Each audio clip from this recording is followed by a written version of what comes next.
Hi guys, I'm Jay Ponder here and welcome to another video. Apologies for the dodgy lighting, it's the middle of the night here in Fiji and the family are asleep in bed, so I can't really do it indoors in a sort of smallish apartment.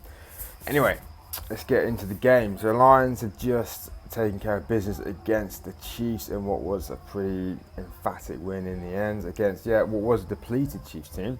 However, it's still a very, very strong one. I think the Lions were extremely pleased with that result of 34 points to 6.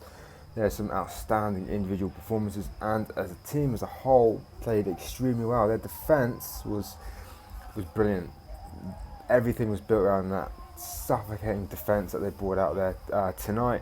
It was fantastic. What we're going to talk about in this video are players that could have potentially played themselves into that sort of test reckoning, not necessarily for starting spot, but players from the bench, and those players who maybe played their way out of a test place. And you may think, well, they won pretty well, so why were any players playing themselves out? But actually, there were one or two players who were not at their best, and again, so that probably would have counted against them. So let's start with the players who possibly played their way in. Let's start from the front and work our way back. So you've got Courtney Lawes. He played well. He got taken off halfway through the second half. A bit of a head knock, but he came back on. He played well.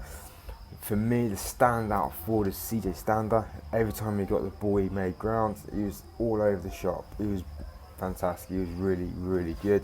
Another honourable mention for me is Dan Cole. He sort of been off the pace a little bit, and I think in international rugby in the last sort of 12 months or so, but he was very good, especially towards the end in that last sort of 10 minutes, making a lot of tackles. He made a cover tackle on Tim Nanai-Williams, which was fantastic.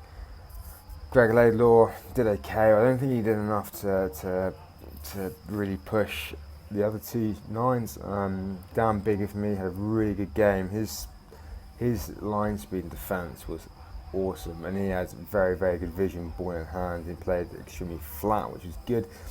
Has he done enough to push Sexton and Fowl? Probably not, I don't think. Not yet. Anyway, I have to see how those two get in that first test, whoever starts.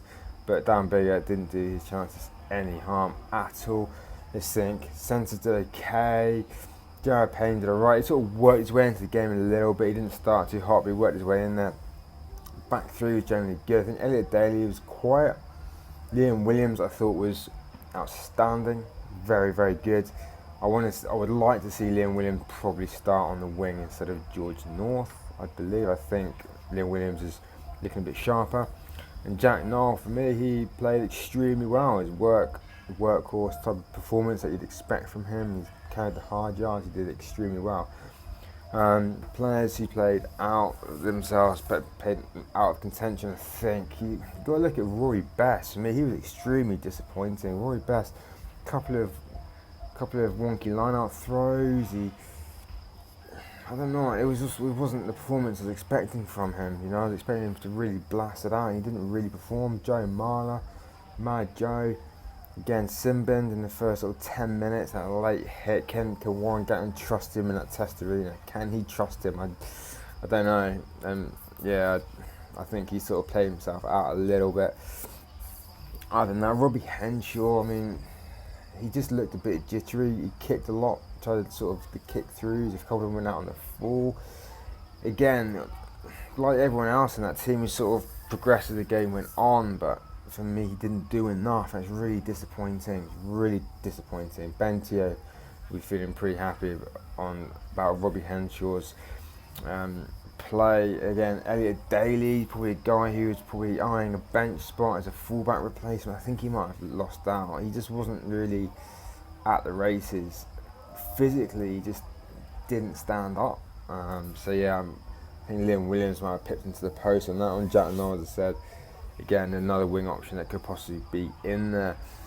Let's just talk about the performance as a whole. It was extremely good. I just want to highlight Jack Nowell's second try. I mean, that was brilliant. That was awesome.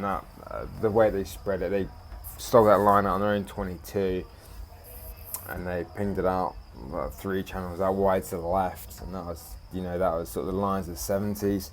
Made that break and then shipped it out to the right, which is kind of what we were talking about in the last video about taking those chances, and they did that, and they did that extremely well. I thought Jatnar, we had that 3-on-1, he didn't pass. I thought he butchered it, but that actually came out pretty well, and he had a hell of a finish, so fair play to him.